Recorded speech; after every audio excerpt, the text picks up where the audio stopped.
complan namin is 15 cells matrix. Then, ang formula niyan is 1 plus 2 technically. Pero may binago kami dito which is yung rules na 7-7. Wherein pwedeng maunahan ng upline. Sa ibang matrix kasi na 15 cell, di mo pwedeng maunahan ng upline. So, literal na force matrix yun. So, dito, in-improve namin siya. In a way na kapag mas tinabaho nila yung magiging structure nila, mas maunahan nila yung upline nila. So, paano nag-work? So, ito, yan yung pinaka-structure natin. Ginawa ko kasi dito, pinakita ko lang yung magiging perfect eh. Pero mamaya, pakita natin ngayon yung 7-7 rules. So, paano mag-uumpisa yan? So, halimbawa, no, si Ben, pagpasok ni Ben, ganito ang magiging itsura niya. Okay? So, si Ben, pagpasok niya, so, halimbawa, ito na yung outcome, no? Pasok ni Ben, ito yan. Ngayon, nakapag-invite siya si Roy. Tama. Ngayon, automatically, marirecognize ngayon ng dashboard niya, pagpasok ni Roy, magkakaroon ng 2 slots. Okay? Tapos, kay Roy naman, ang view ni Roy is ito. Okay, yung parang kanina kay Ben, di ba? 2 siya. So, ganun.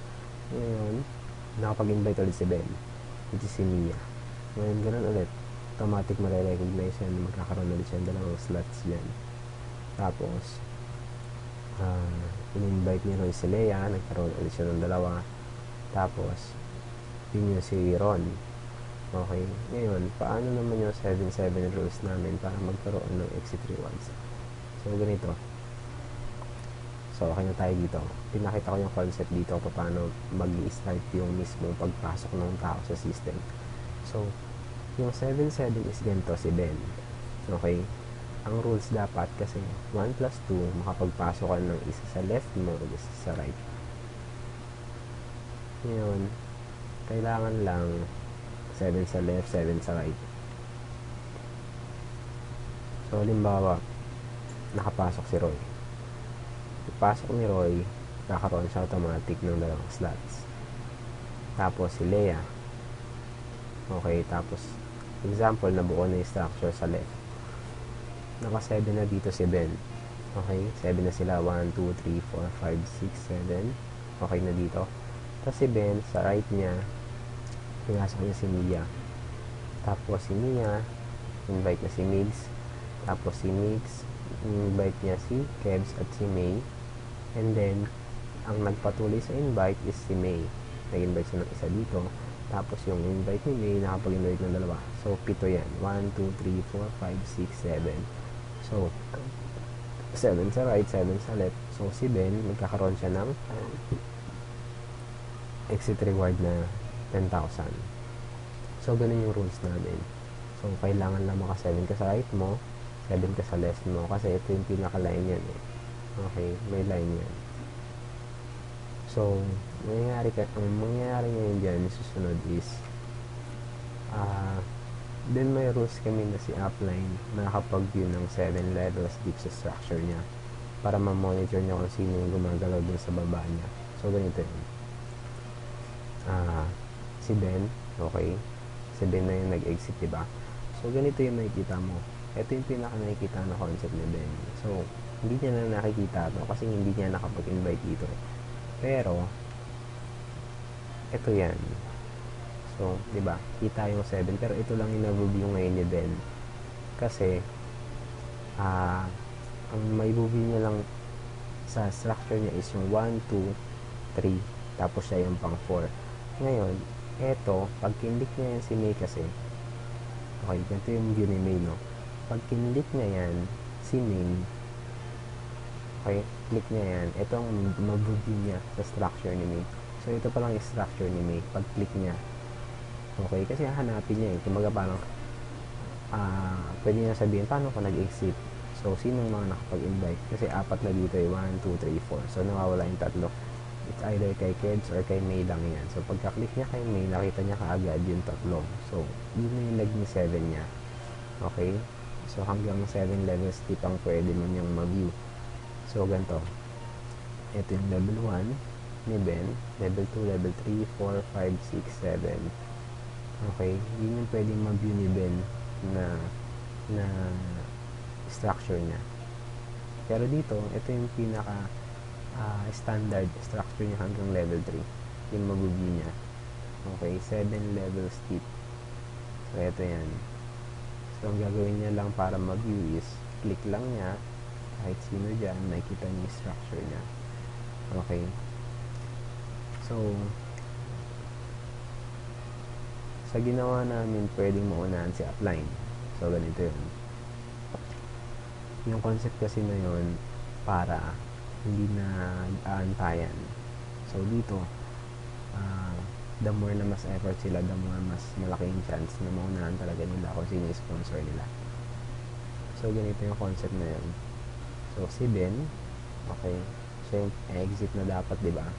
Pero, since wala siyang invite dito, walang mga invite pa to, si Mid, si Lenny, si Leia, okay, hindi pa siya makaka-exit. Ang makakakuha ng reward ngayon dyan, si Shay, which is 7-7 sa left.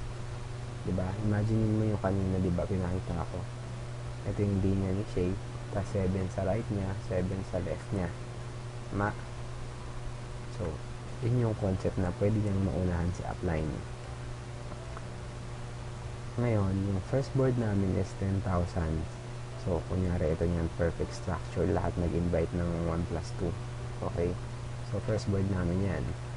Tapos, sa second board, 15. Third board, 30. Fourth board namin is 40. Tapos, fifth board onward is 100k na. Okay? Ngayon, ang rules kasi namin from board 2 is FIFO, first in, first out, then follow the sponsor. Meaning, halimbawa,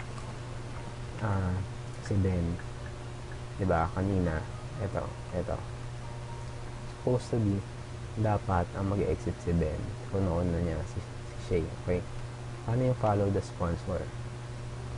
Si Shay, naunahan niya si Ben, kunyari, hindi, ganito na lang.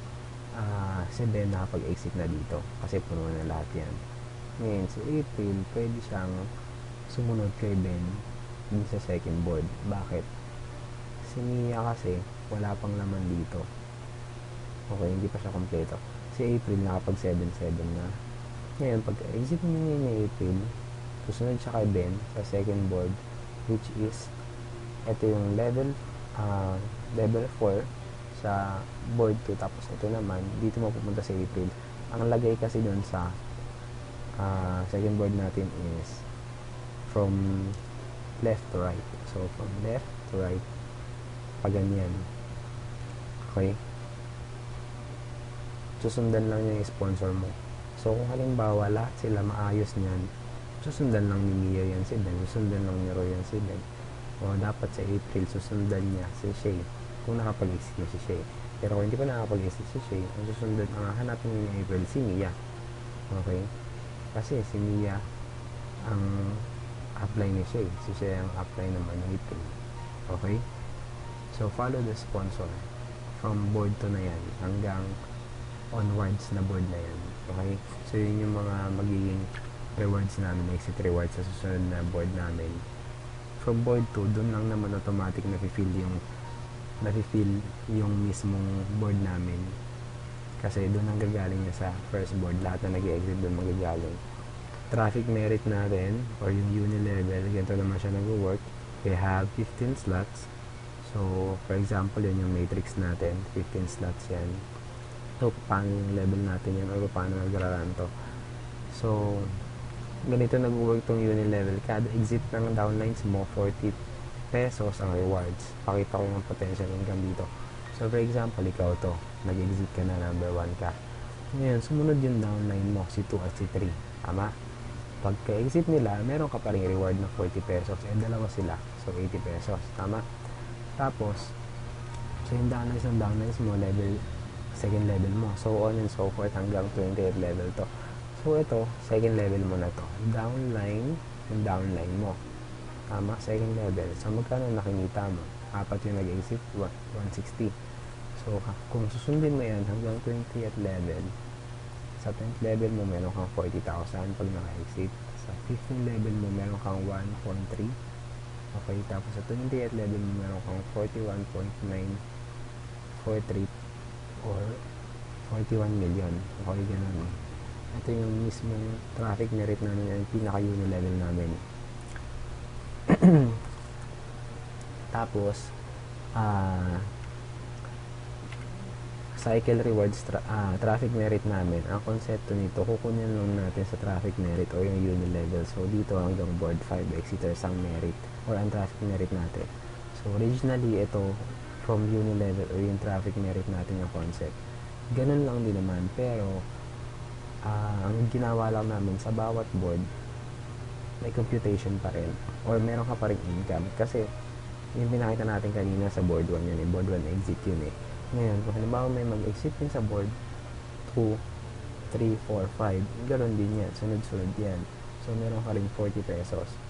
Okay? Ito ang first board mo. Tapos second board mo may nag-exit. Income ka pa rin doon. Hanggang 5th level yan.